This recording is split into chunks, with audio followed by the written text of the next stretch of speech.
Queen Camilla just got exposed after secret documents revealed her shocking palace betrayal. On June 21, 2025, King Charles appeared weak during Trooping the Color, but by the next day, he was in a coma while advisors stayed silent. In that vacuum, Camilla hijacked funeral plans and even filmed a fake eulogy. Let's imagine all of this. King Charles shows up on the Buckingham Palace balcony for Trooping the Color. The guy's been through months of brutal cancer treatments. His body is tired, his face is worn, but he's out there anyway, smiling, waving, doing the whole "Still Your King" performance. People are cheering, the band's playing, the pageantry is in full swing. It's supposed to be a reassuring moment, right? The nation sees their monarch alive and fighting, still holding on. And then, less than 24 hours later, June 22nd, hits like a sledgehammer.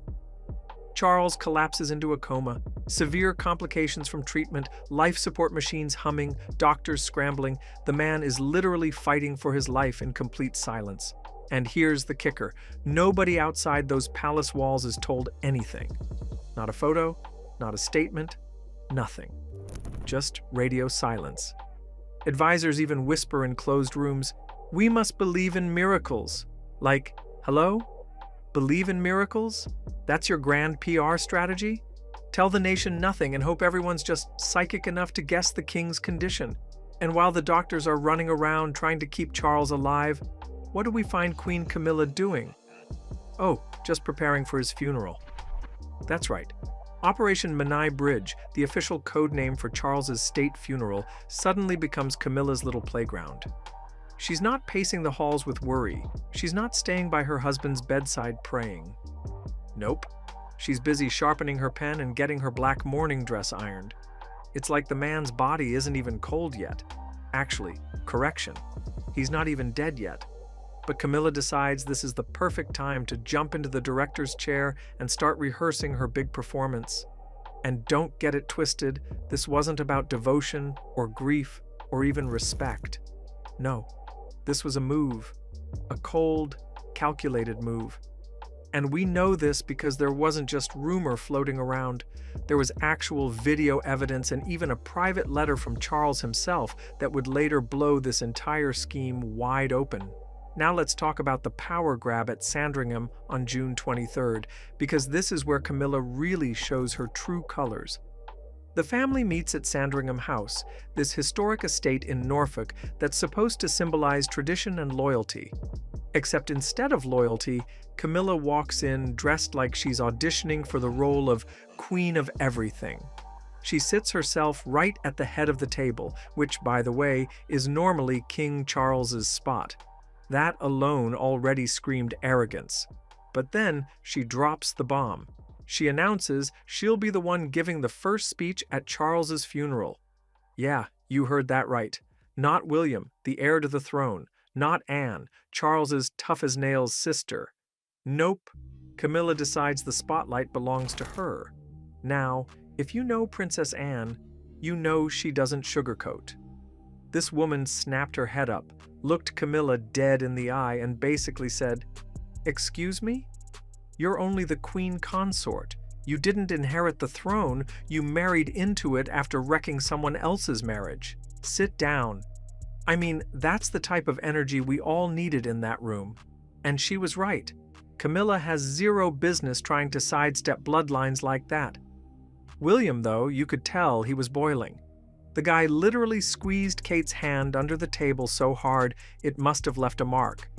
Then he stands up and just storms out, saying what everyone was thinking: is this a rehearsal, or are you just paving the way for power? Boom. Mic drop. Walks out. That's the heir to the throne literally refusing to entertain Camilla's nonsense. And honestly, can you blame him? Imagine your dad is clinging to life, and his wife is already trying to write herself into the history books as the lead star of his funeral. That's not love. That's not loyalty. That's pure ambition in heels. But Camilla? Oh, she doesn't even flinch. She sits there cool as ice, smirking, and declares, "Charles's heart belongs to me. He would want me to stand up and represent him, not someone relying only on blood." Do you hear this? This is Camilla straight up dismissing the entire principle of monarchy, the bloodline, the very foundation of the crown, because she thinks Charles's personal affection for her trumps centuries of royal tradition. And let's be real, if she honestly believed that line, she's delusional. The monarchy doesn't run on vibes. It runs on bloodlines, history, and continuity. But Camilla decided she was going to bulldoze through all of that to secure her place as the center of power. And here's where it gets even worse, because just 5 days later, on June 28th, Camilla takes her ambitions to an all-time low. While Charles is literally lying in a coma, hooked up to machines, gasping for life at Clarence's house, Camilla sneaks off to film her own pre-recorded eulogy. Yes, you heard me. A eulogy. In front of a British flag, dressed in black, makeup perfectly done, every line rehearsed. It's like she thought she was starring in some grim Oscar-winning drama called Widow in Charge. Except, spoiler alert, Charles wasn't even dead. The arrogance on display is mind-blowing. She actually stops mid-speech at one point, smirks at the camera and says, "Redo this part. I need to look a bit sadder. And make sure you include the bit about me leading the royal family. The public must know who's in charge now." Excuse me? That's not grief. That's a power audition. She's not mourning her husband. She's not broken at the thought of losing him. She's perfecting her angles, editing her lines, and rehearsing how she can convince the British people she's suddenly the head honcho. Now here's the part that completely seals the deal. Kate Middleton finds the video. She's wandering through Clarence's house, comes across this editing room with the computer still on, and bam! There it is, Camilla's little death monologue. And Kate, being smart, records the whole thing on her phone. File info shows it was filmed on June 28th, just about 24 hours after Charles fell into the coma. That means Camilla barely waited a day before she started prepping her fake widow routine. Think about that. Not even 2 days had passed. The doctors were still saying there was a chance. The advisors were whispering, "We must believe in miracles." And Camilla was already strutting in front of a flag, pretending to lead the nation in grief. So, let's call this what it is. Not preparation, not devotion, not respect. A power grab, straight up. She saw a chance to solidify her place and she took it. And thanks to Kate finding that video and grabbing it as evidence, we now know this wasn't just paranoia from the royal family. It was real, documented betrayal. A coup attempt filmed in HD. Imagine walking through the royal library, surrounded by centuries of dusty books, only to find a handwritten letter that could burn the entire facade of power down in one go. That's exactly what happened. Kate finds this old letter written by Charles himself in his unmistakable handwriting, and the contents are brutal. Charles spells it out clearly. If he dies, Prince William alone is to oversee the entire funeral.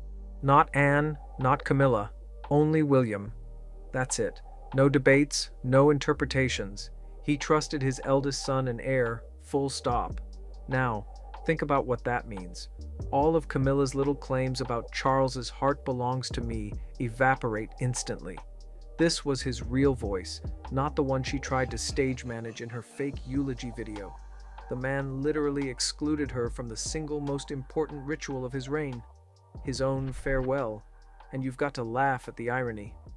Camilla spent days bossing around advisors, saying she'd be the face of the funeral, yet here's Charles, in his own words, saying, "Absolutely not." If anything, this letter screams mistrust. He clearly knew she'd try to pull something shady and cut her off in advance. It's like he left behind a royal insurance policy. Protect William, keep Camilla out. This wasn't just preference. It was proof that Camilla's self-appointed authority was nothing but smoke. And Kate holding that letter in her hands, that was the second piece of evidence, the so-called secret document, the nail in the coffin for Camilla's little coup attempt. One video, one letter, 2 strikes.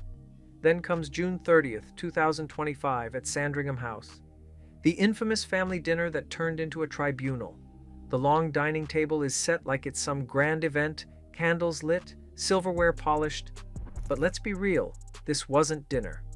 It was an ambush.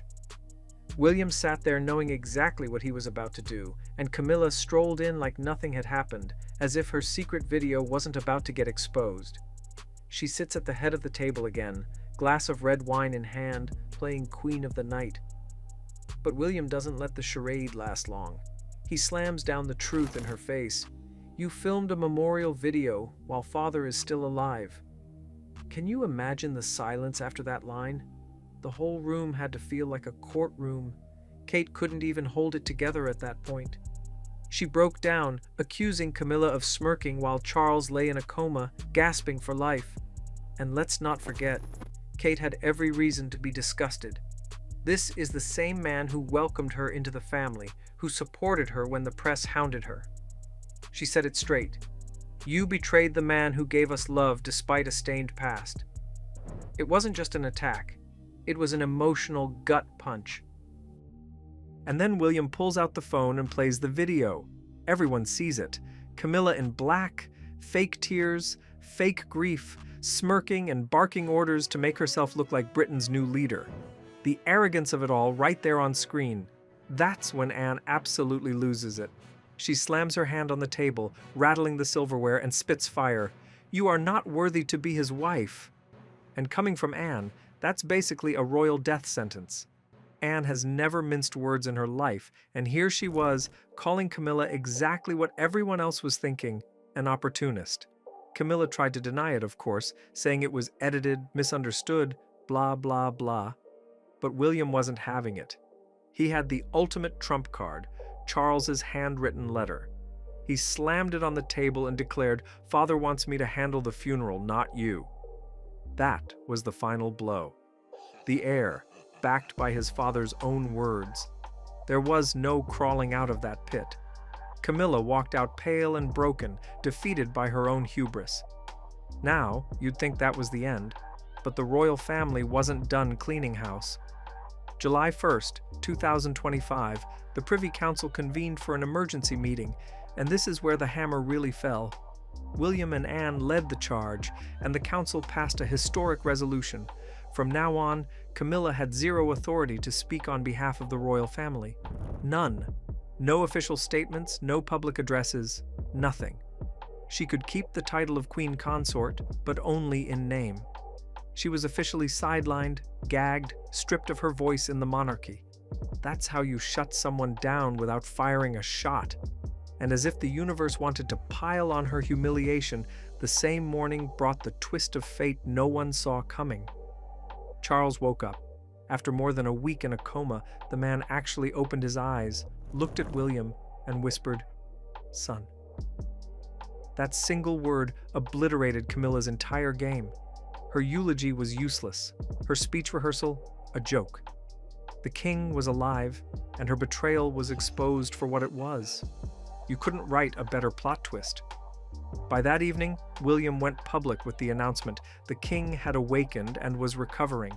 He stood in front of the flag, steady, emotional, declaring, "We have not lost him."